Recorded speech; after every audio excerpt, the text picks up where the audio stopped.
Bonsoir très chers amis internautes, merci de nous avoir choisis. Aujourd'hui nous sommes bien sûr à Richard Toll. Richard Toll, une ville en pleine retombée économique.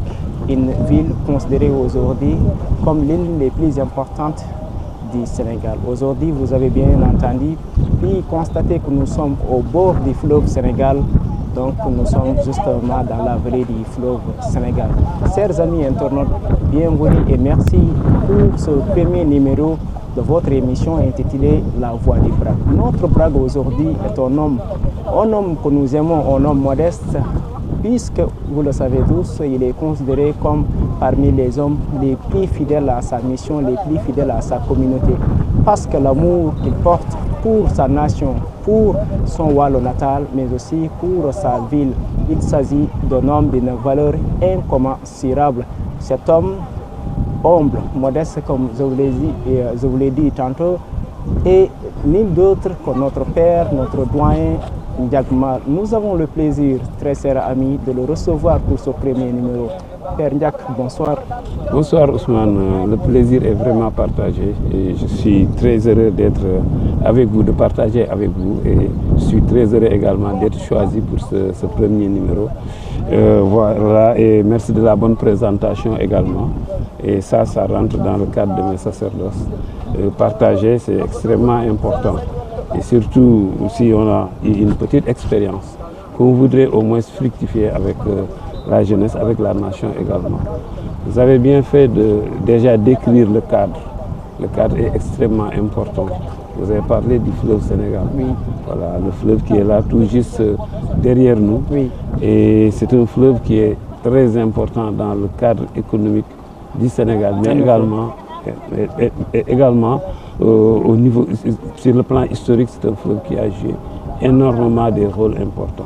Actuellement, là, on est du côté du Sénégal. Et si on tourne un peu la tête, on est de l'autre côté de la Mauritanie. Oui, en effet. Voilà, donc c'est le fleuve qui est géré par l'OMVS, l'organisation de la mise en valeur du fleuve Sénégal. L'organisation de la mise en valeur du fleuve Sénégal, que partagent le Sénégal, la Mauritanie, le Mali et la Guinée. Effectivement. Ouais, donc le fleuve fait sa chute un peu moins de...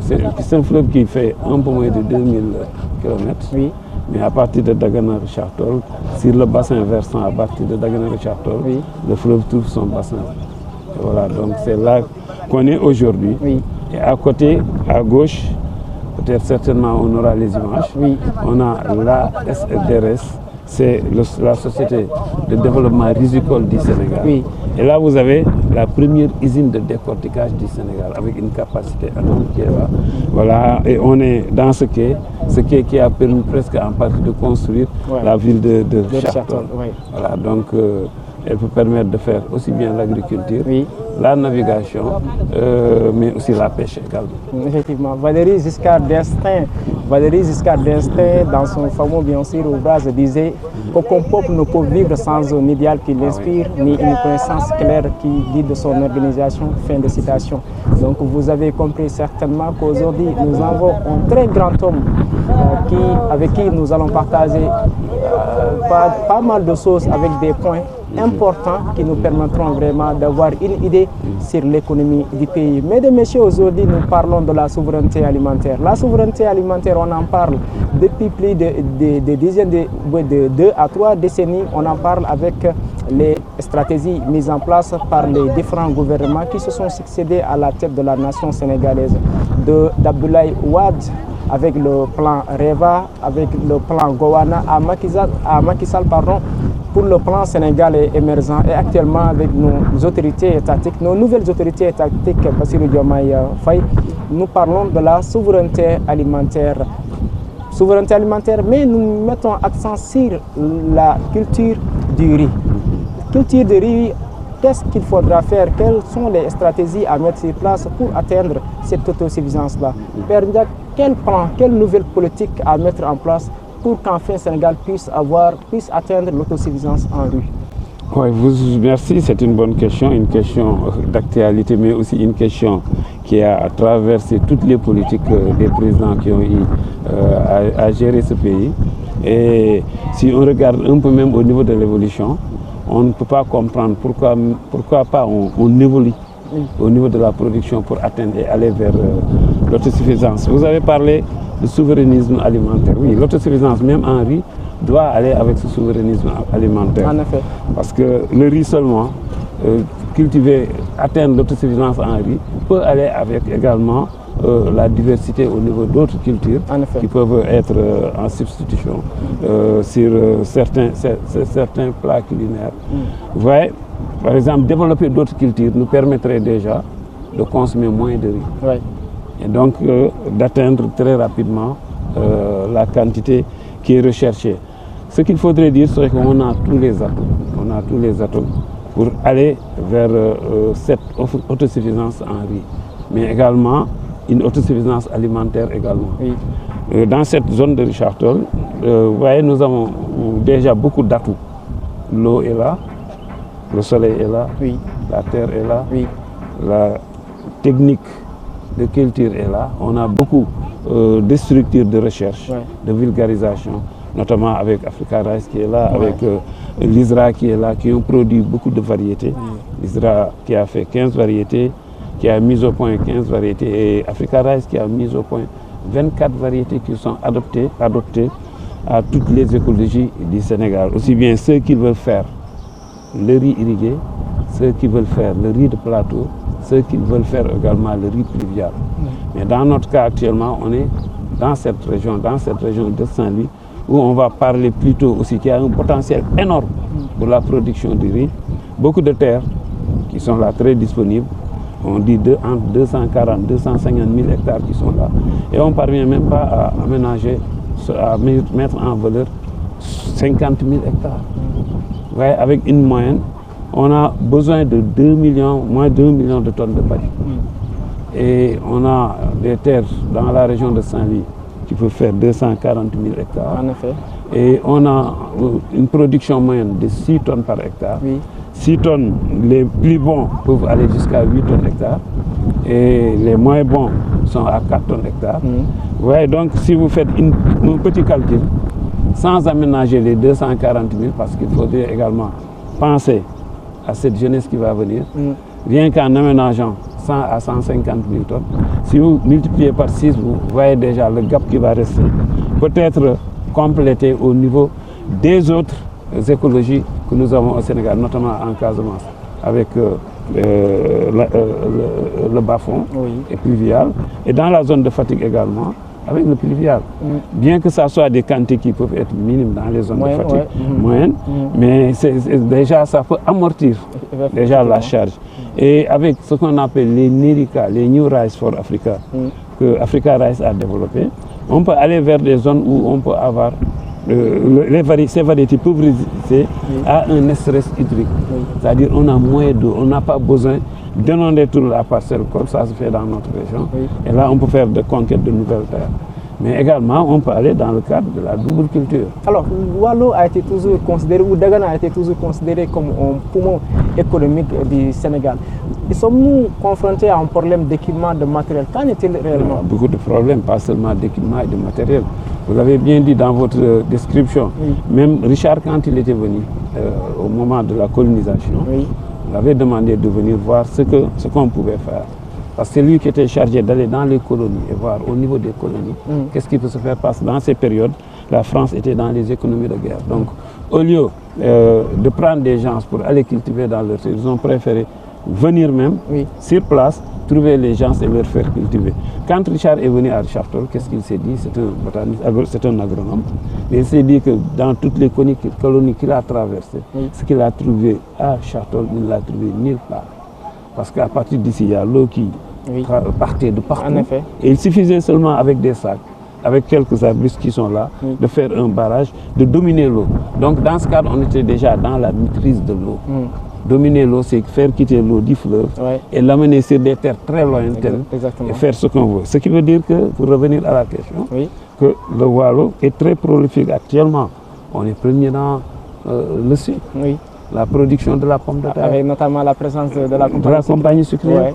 La pomme de terre également et l'oignon, avec Sénéguindia qui est là. Aussi la tomate qui est là avec Savagne et tout son environnement. Et beaucoup d'autres cultures aussi qui sont possibles parce que, au niveau du Waalo, parce qu'avec l'eau, avec la maîtrise de l'eau, on peut conquérir beaucoup de terres, que ce soit des terres argileuses, que ce soit des terres intermédiaires, et même aller un peu dans les djéris pour faire d'autres cultures qui s'adaptent à ce type de sol. Alors, que préconisez-vous? Ah oui, il faudra d'abord, vous avez touché au début une question qui est importante, la question des infrastructures. Elle est importante. Les infrastructures agricoles. Le matériel agricole également, augmenter les aménagements, faire beaucoup plus de formation également et avoir une réelle volonté politique. Et la modernisation aussi. La modernisation, il faut moderniser cette agriculture. Oui, actuellement, beaucoup d'agriculture sont là, le produit est en maturité, ils ne peuvent même pas disposer de machines pour faire les récoltes. Ouais, au moment aussi de démarrer les cultures aussi, le matériel est insuffisant. Donc ce qui est très difficile de caler dans le calendrier culturel quand on n'a pas assez de matériel. Mais aussi la disponibilité des intrants se pose également. Vous voyez autant de choses, mais aussi il faudrait qu'on y ait avec la formation. La formation, elle est importante et elle est essentielle. Et surtout, on a des centres de recherche qui sont là. Et surtout, adapter ce qui se fait dans les parcelles avec l'évolution de la recherche. Surtout. Pourquoi, si j'ai misé sur la formation, chaque producteur a son itinéraire. Effectivement. Et pourtant, on a déjà défini tout ça avec la recherche. Voilà, donc, chers amis internautes, comme je vous le disais à l'entame de mes propos, nous sommes avec notre père, notre doyen.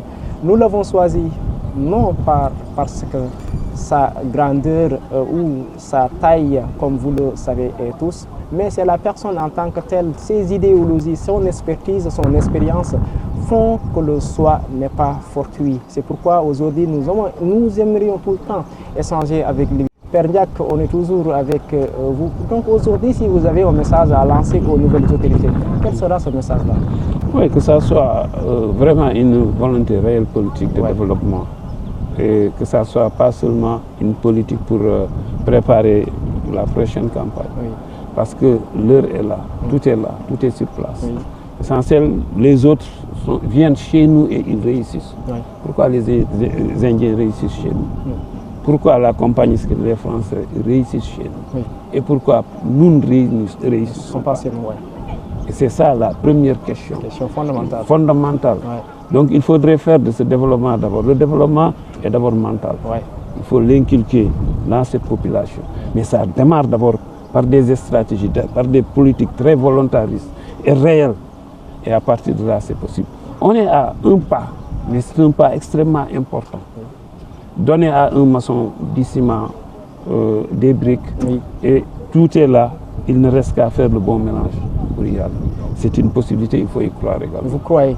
Oui. Vous avez la conviction? Fortement, parce que je suis du métier, je suis conscient de toutes ces potentialités qui existent et c'est une possibilité. Et j'ai un peu fait la sous-région, je sais ce qui se fait. Je sais ce qui se fait, je sais ce que les autres réussissent.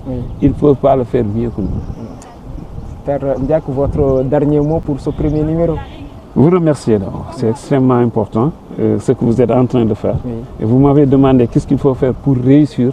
Et vous êtes déjà dans la partition, vous mettez déjà la main dans la pâte et on doit démarrer par ça.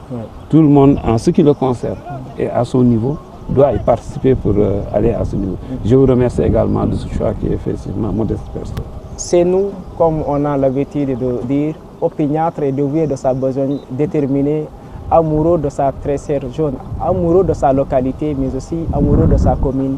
Cette personne que nous avons choisie ne serait entre autres que notre père, notre doyen et notre ami conseiller. Il fait partie des rares personnalités que nous avons côtoyées ici dans notre séjour ou dans notre, bien sûr, jaune que nous avons approuvé, que nous avons aujourd'hui aimé de toutes nos forces parce que cette zone-là aujourd'hui nous permet bien sûr de s'épanouir. Mesdames, Messieurs, très chers internautes, merci de nous avoir choisis pour ce premier numéro intitulé La Voix du Brac, notre brac du jour, ne serait que notre doyen, Père Ndiak, un homme opiniâtre, dévoué de sa besogne. Merci également à toute l'équipe de Taoui Digital. Comme nous vous donnons rendez-vous très prochainement dans nos nouvelles émissions intitulées La Voix du Brac. Au revoir.